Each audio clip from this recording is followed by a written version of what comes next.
sauce, David. I'm all yours, man. What do you need to know? So I want to go first. I want to know about the iMac. It seemed like everybody kind of lost their mind when it came out, and everybody was talking about how thin it was and all this stuff. So is it really as incredible as they make it sound?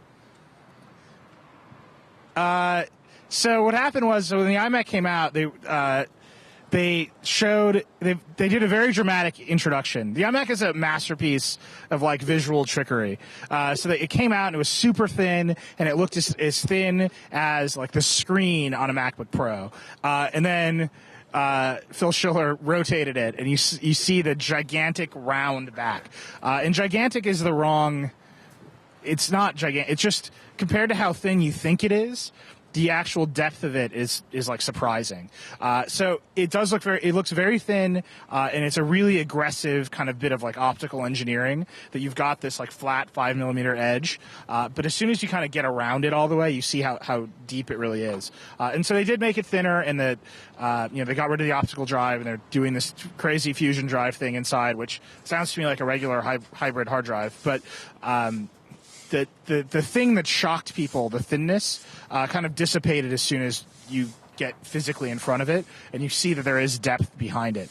I will say the display of the iMac is gorgeous. They're not calling it a Retina display. I don't think they can do the visual acuity math they need to do in terms of pixel density to call it a Retina display. But all the other kind of techniques are there, right? So it's optically bonded. They're using the same scaling software on the Retina MacBook Pro. They're pixel doubling it, all that stuff, and it looks beautiful. So I think the average distance that you sit away from a desktop doesn't let them say it's a Retina display. But if you get a little bit farther back, you definitely can't see the pixels. Right. Neil, I want to ask you a little bit about the 13-inch MacBook Pro with Retina. We were having this argument earlier. It's got integrated graphics. It's closer to the MacBook Air in terms of graphic quality, but it's also outputting 4 times the number of pixels. How was the performance when you were trying out the 13-inch Retina Pro? So when they announced the 13-inch Retina, I freaked out. That's the computer that I want, because I don't want to run it at Retina resolution. I want to run it at the same resolution as my 15-inch MacBook Pro, and you can do it. You can set it to run at 1680 by 1050, which is my computer's resolution. So I was very excited about it, and then they announced the integrated graphics, and I was very sad. But so I got to play with it a little bit, and there was a big crowd of people, and we didn't get to do everything we wanted to do, but I did run the 1080p Iron Man trailer simultaneously with a multi-track GarageBand file, one of the demo files, while scrolling around a 21 megapixel RAW file in Aperture, all at the same time, and the CPU monitor only ever hit 50%. It spiked above it here and there a little bit, but it kind of was steady at 50%. So my sense is that Apple's figured out how to push all those pixels. I mean, it's not a great graphics card. Nobody's excited about it. But Apple's kind of figured out how to make it perform adequately with that stuff. I think we'll have to see. For me, I think that's enough, right? I mean, I come to events, I take photos, I put them on the internet. I think that's going to be great for me, and the screen resolution's great. For people, Jordan, our video producer, he still had a big quizzical look on his face when I was doing all this stuff with it. So I think we'll have to, put it through the review and see what the performance is really like. But just at a quick glance, trying to max it out, I really couldn't push it much harder than that. Technical follow-up question. What did you think of the Iron Man trailer? So I'm really irritated because I never actually got to watch it, because I was I put it on and then I had to listen to this crappy GarageBand guitar lick while scrolling around a photo. So the corner of it seemed amazing, and I will say that the default GarageBand guitar lick song works really well with it. It's kind of like a Dark Side of the Moon thing, but other than that, I didn't get to see it. So, Neil, sit tight for 1 second. We've got hands-on with the new MacBooks, I believe. So we're just going to run that, and then we have lots more questions for you. Hey guys, it's Nilay with the Verge. I'm here with the new 13-inch MacBook Pro with Retina display.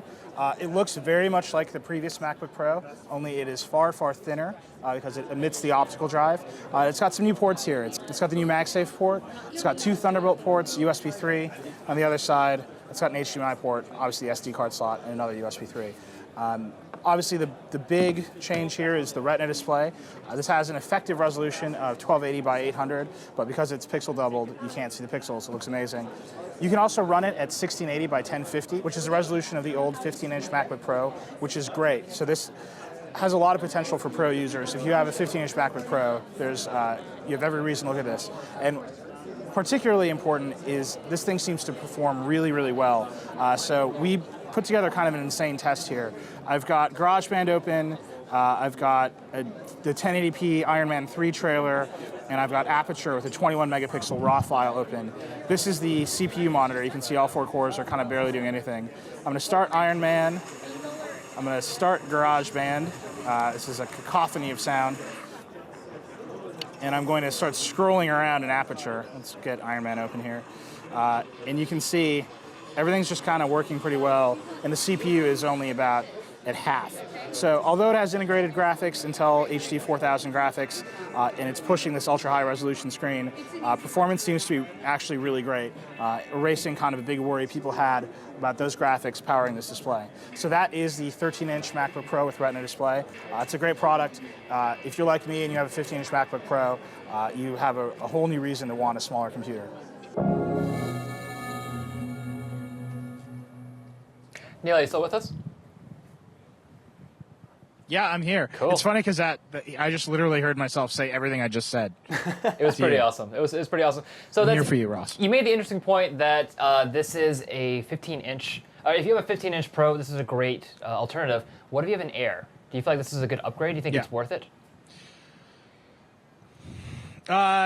It's definitely thicker than the Air. It's a more, it's just a more massive machine. There's more going on in there.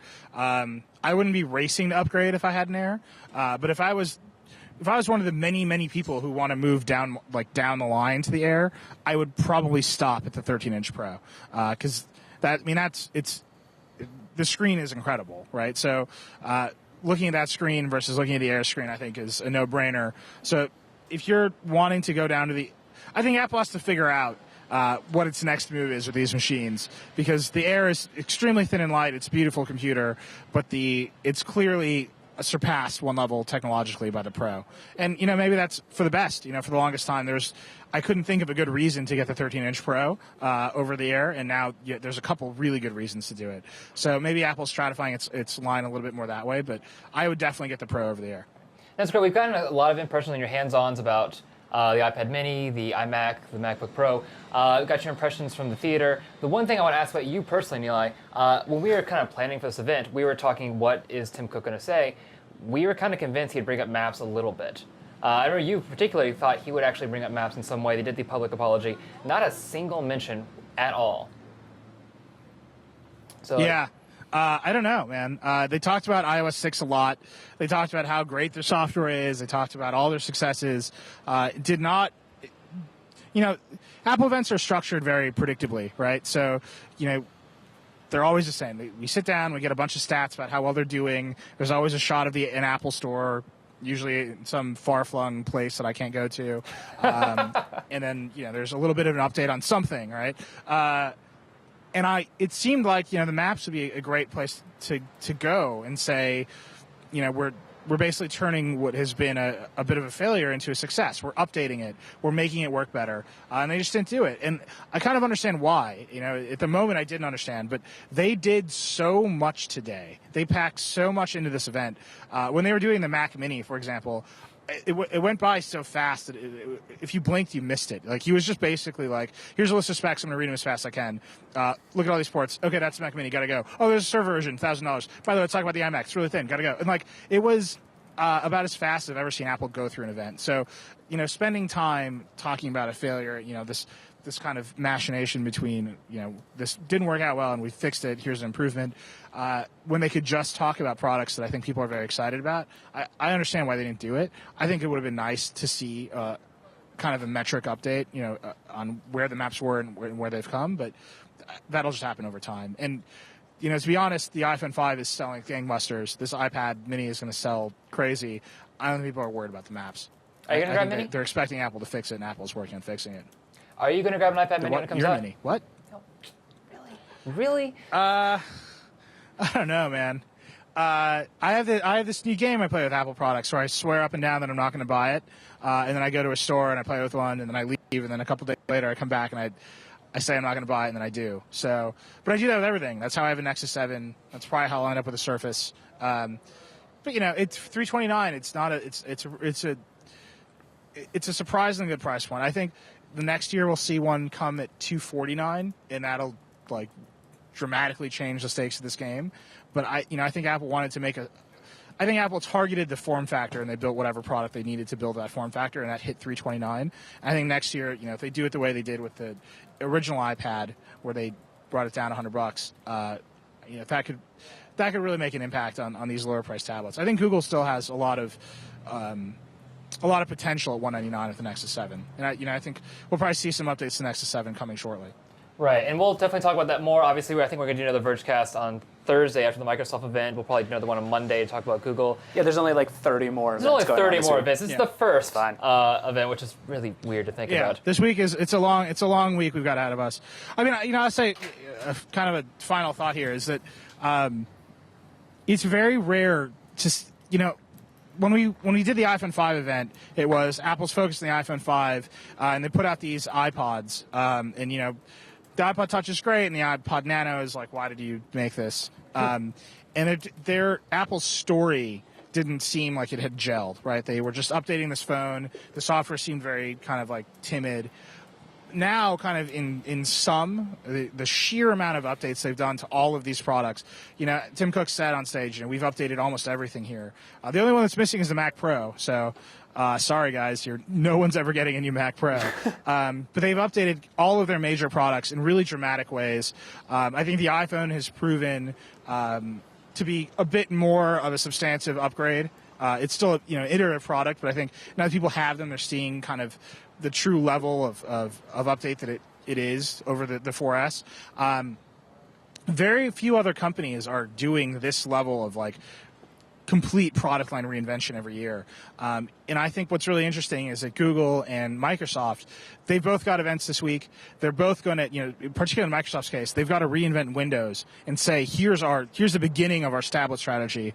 Whereas Apple is now saying, our tablet strategy is mature, the foundation's built, and we're ready to start splitting it off into other products that hit different targets and different price points. Microsoft and Google have a lot of catching up. Google's got to hit the top end of the market. The Nexus 7 is a great product. It's, for $199, I think it's frankly an amazing product. But Google has nothing to compete in, 10 inches, nothing to say you should replace a laptop with this. Microsoft is going straight for you should replace a laptop with this, and nothing to compete with. You can read with this, or here's a smaller product.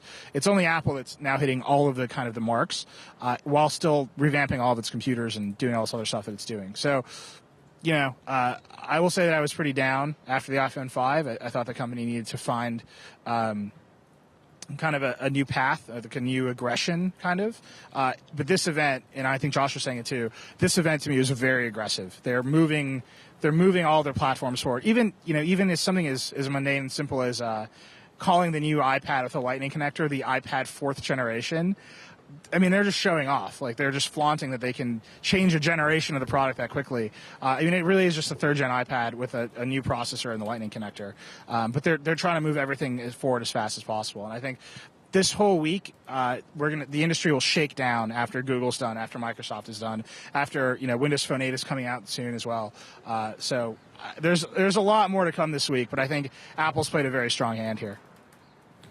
Awesome. I think that's a great way of summing pretty much everything up. It's almost like you've been wanting to do this all day, all this pent-up need to talk, and we just had to make sure you get it out immediately. Yeah, that was like written like you had a teleprompter or something. That was nice. Beautiful. Right, Jordan actually was standing in front of me writing it live. Nice. So, all right, you guys go do something other than cover an Apple event. Go get some rest. And we'll see you when you get back to New York. All right, guys. I'll see you soon. Bye.